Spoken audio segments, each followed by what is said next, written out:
Shalom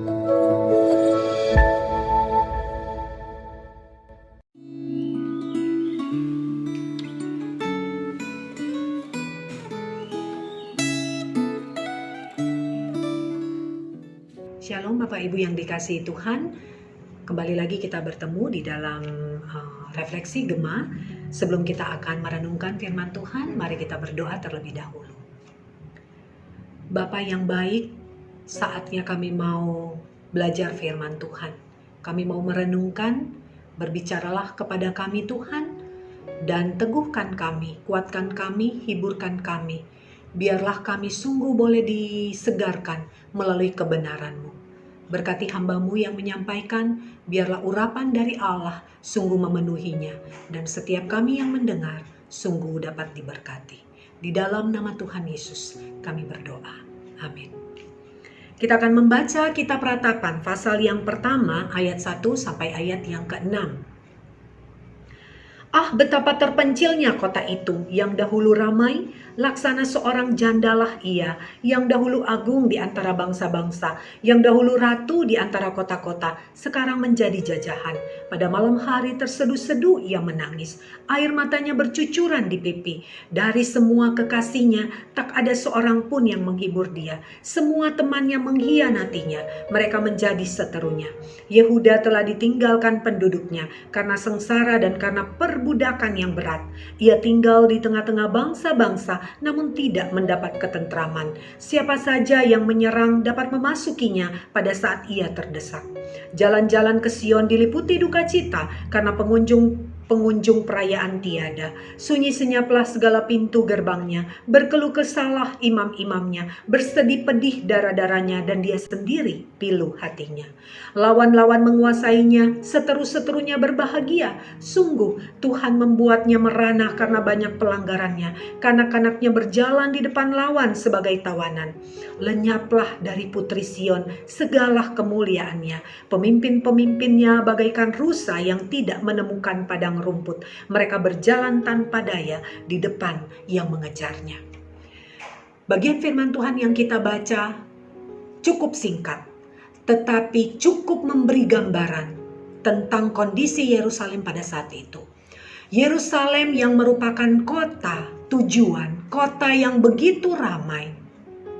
Dan Yerusalem juga merupakan kota di mana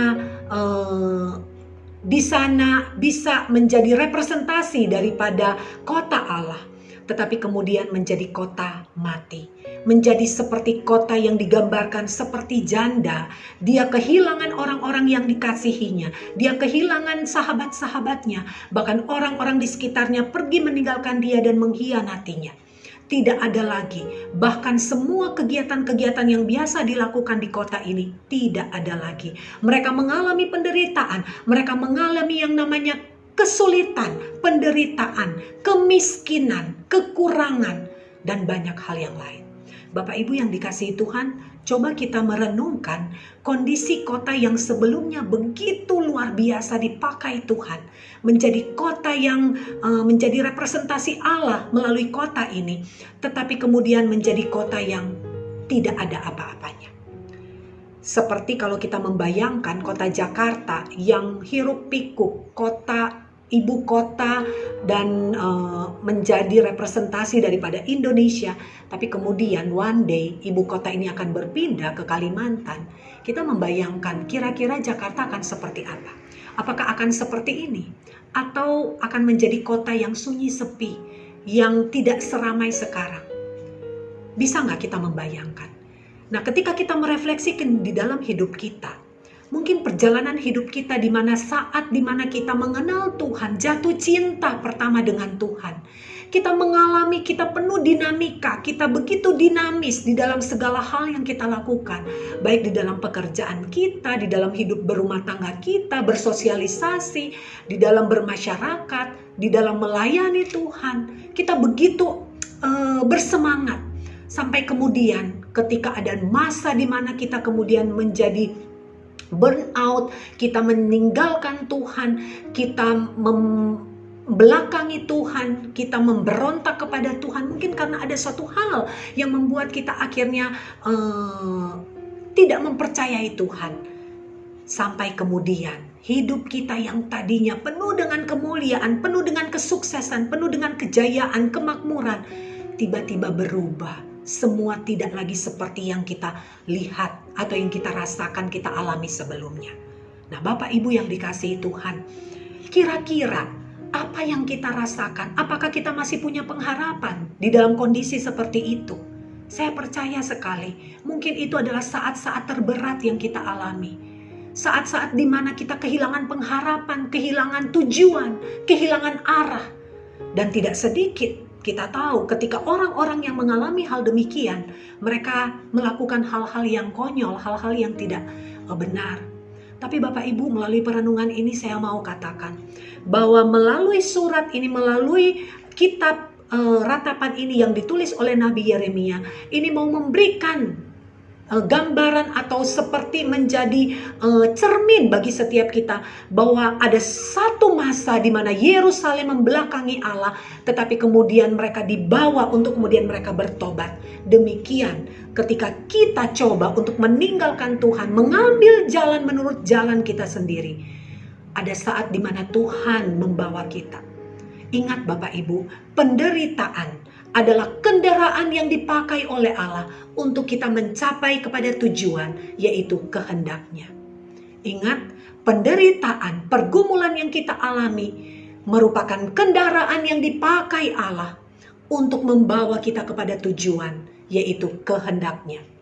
Jadi, kalau saat ini kita sedang mengalami pergumulan, penderitaan, jangan bersungut-sungut, jangan menyalahkan Tuhan. Mungkin ini adalah saat di mana Tuhan sedang menegur kita, sedang membawa kembali untuk kita kembali kepada apa yang Tuhan sesuai dengan panggilan kita, yang Tuhan tetapkan untuk membawa kita kembali kepada tujuannya.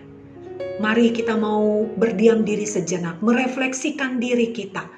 Apakah keadaan kita yang sunyi sepi, penuh dengan pergumulan, seperti tidak ada pengharapan? Apakah kita betul-betul sedang ada di masa-masa di mana Tuhan sedang menggembleng, membentuk kita?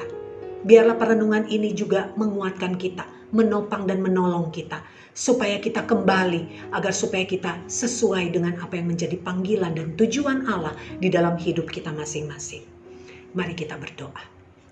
Ya Tuhan, ampuni kami jika di dalam perjalanan hidup kami terlalu asik dan kami terlalu terbuai dengan segala yang kami miliki, yang kami nikmati, apakah itu kenyamanan, fasilitas, kemapanan hidup, sehingga kami melupakan Engkau. Tanpa kami sadari, kami memberontak terhadap Engkau, kami meninggalkan Engkau, kami menganggap kebenaran firman Tuhan tidak lagi relevan dengan hidup kami. Ampuni kami Tuhan. Biarlah kami kembali kepada kehendak-Mu untuk kami berjalan sesuai dengan rencana Tuhan, sampai kami kepada tujuan-Mu yang ilahi, yaitu penggenapan rencana Allah untuk memuliakan Tuhan di dalam hidup kami. Terima kasih Bapa. Ini doa kami di dalam nama Tuhan Yesus.